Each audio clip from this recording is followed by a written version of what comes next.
গোয়াই জেলার পূর্ব গনকি এলাকায় এক মর্মান্তিক দুর্ঘটনায় প্রাণ হারালেন সাধন দে নামের প্রায় ৮০ বছর বয়সী এক বৃদ্ধ।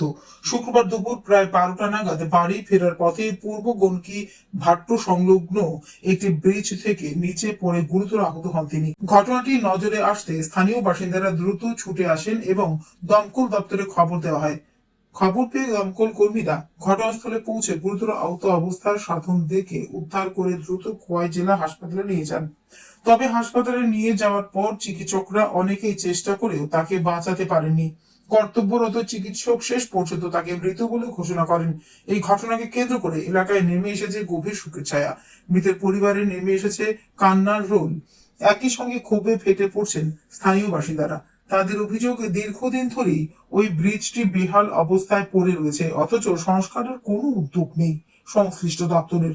স্থানীয়দের দাবি, বৃষ্টিতে পর্যাপ্ত নিরাপত্তা ব্যবস্থা নেই, বিশেষ করে রেলিং না থাকায় যে কোনো সময় বড় দুর্ঘটনার আশঙ্কা থেকে যাচ্ছে।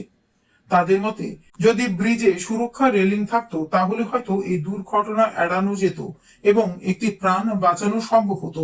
এই ঘটনার পর আবারও সামনে এলো রাজ্যের বিভিন্ন এলাকার ভগ্ন প্রায় পরিকাঠামোর চিত্র।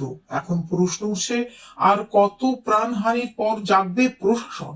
দাদা, আমরা দুজন বাবা আর আমি ফুড সেকশন আইসি একটু কাজ করতে, তো অফিসিয়াল কাজটা শেষ করে যখন দেখতেছি তখন পূর্বগনকি ইটবাট্টা যাওয়ার সময় একটা ব্রিজ আছে, ওই ব্রিজের মধ্যে সরকারের তরফ থেকে একটা রাস্তা দিয়েছে, ওই ব্লক করে রয়েছে মিডল স্তরে, ওই ব্লকের মধ্যে আটকাইয়া বাইক রয়েছে উপরে।